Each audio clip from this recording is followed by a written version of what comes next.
Hello again, and welcome to Tips with Andrew.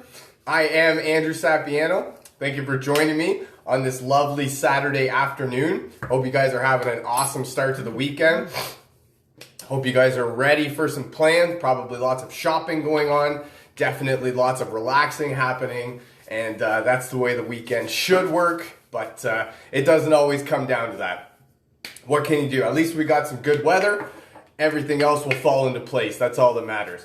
So today, what I wanted to talk about is a little bit along the lines of your hair, your scalp, your, the stuff that protects your head on top of your head. So hair loss, hair growth, dandruff, stuff like that, all that stuff, dry scalp, it's terrible. And there's not really many worse feelings than when you go to rub your hair and half of it falls out. You're thinking, what's going on with this? Let's figure something out to try and change that. So for me, I got some tips that help me. I don't really have too much of the hair loss yet, which is thankful for me. So for me, I'm more of a preventative measure type of person. The more I can do to help myself in the long run is just going to be more beneficial. So for me, I got some tips. Hopefully they help you. Let's get right in. So the number one tip that I have is to massage your scalp with your shampoo. You want to get right in there, and you want to really give it a nice massage in there. You want to get with your fingers and your thumbs right in there. Give yourself a good massage. What that's going to do is stimulate blood flow to your scalp, to your follicles, your hair follicles, and places like that where it doesn't always get as much love and care as it deserves or as it needs. So sometimes you got to give it a little extra oomph. Definitely that massage it into your scalp, and make sure you get right in there. You want to give it like a good in there, get right in there, get into all sorts of the different crevices, and you want your hair to be able to absorb all of it. You want your scalp to be able to absorb all of the nutrients and the moisture that you're giving it in order to be able to prevent the loss and help with regrowth. So massage, stimulate blood flow, definitely get it up in there. Tip number 2 is to air dry your hair. And then an offshoot tip to that is if you can't air dry, just keep away from brushing wet hair. When your hair is wet, it's at its weakest point, if you will. So you want to try and keep away from damaging it, really deterring it from drying on, not on its own, but to be fully dry. So you don't want to run combs through your hair when it's wet right after you just got out of the shower. That's how you're breaking away your hair right at the follicle, and you're not giving it a chance to really do its thing right off the bat. You're taking it away at its weakest point. So what you want to do is either air dry your hair, and if that's not at all possible, definitely take into consideration when your hair is wet, try not to brush it or comb it too much. Maybe give it that little style. An offshoot to that is just when you're putting your hair in a ponytail all the time, or you're doing cornrows, and you're sort of deterring your hair from breathing, from doing what it's supposed to do, from being, from performing what its daily functions. So definitely, you want to give your hair and your scalp a fighting chance. Leave it alone while it's wet. Let it dry a little bit. Number 3 is to manage your stress. Stress shows itself in all sorts of ways, whether it be, breakouts on your face, those ugly red blemishes, back pain, shoulder pain, moodiness, hungriness. And stress shows up its way in any sort of way that it can, and hair loss is no exception to that. So what you want to try and manage your stress, you want to really take that under control. A couple things right off the bat to manage your stress is, you want to try and calm yourself down as much as you can. Not sort of overwhelm yourself with too much all at once. I know that this particular time, with it being the holidays, Christmas season, stuff like that, it's going to be a little bit more overwhelming than any other part of the year, theoretically. So, you know, you want to try and manage your stress, your overwhelm, get into some sort of routine, a daily routine that you can follow, some sort of plan that you give yourself for the day, for the week that you want to accomplish. Set a couple of goals, right? Try and accomplish those, just little things. What I found works really good is make lists. I don't really care so much for making lists, but Tina loves making lists. And since she's got me on making lists, I know that I love it. First of all, because it shows you everything that you need to get done. When you write stuff down, you find that you have a lot less to do than you think you do in your brain. And then when you cross stuff off, I mean, that's just exciting for you. When you finish a task, you need to cross it off. That one's done. You know, even what we do sometimes is just put on things that we've done just so we can cross it off, just to give ourselves a little bit more motivation to keep going. Manage your stress. Definitely want to work on that. Next tip is exercise. You want to keep the blood flowing, right? And you want to keep yourself in peak physical condition. Exercise, you want to try and get out there for at least an hour a day, get some movement. Your body is not meant to be in one position all day or not moving. As much as it's not meant to be moving all day, it's not meant to be sitting all day. So you want to try and find that balance. That's where 1 hour a day, it's not too much, and it doesn't even have to be an hour. It's whatever you can find. Make sure you schedule it in. When you schedule stuff in, again, your lists, you find that you know exactly what you need to tackle, and you're not so overwhelmed by thinking that you have everything to be done. So do whatever you can to move your body, get your blood flowing, your blood pumping, and get strengthen your bones. You know what I mean? Strengthen your muscles, and when you exercise, you're strengthening your brain also, which helps your head in any way.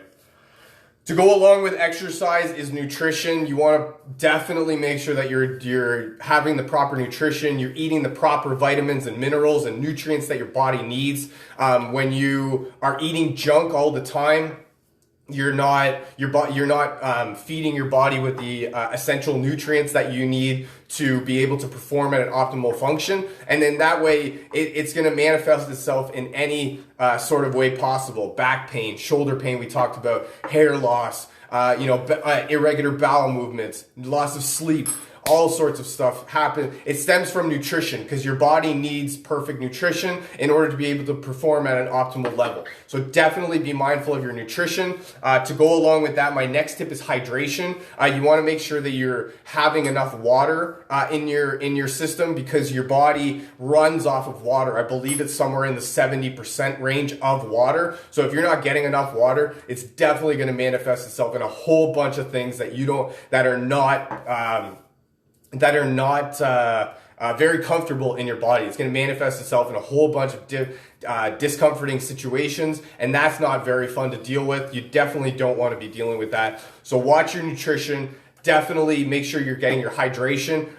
8 glasses of, 8 ounces of water? I think that's what it is. 8 ounces, 8 cups a day.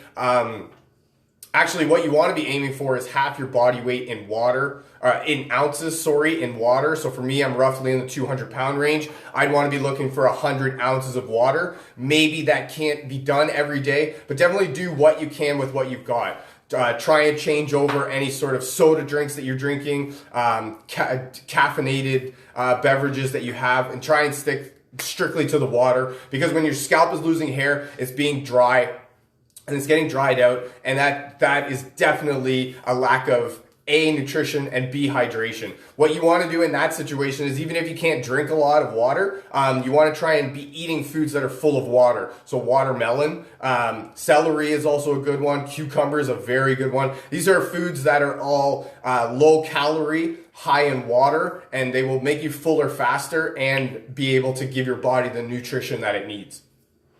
And my last tip, more than anything, and this can help with all sorts of these situations, essential oils. I love them. I can't think of a situation, especially something like stress, nutrition, that I'm not going to use essential oils for.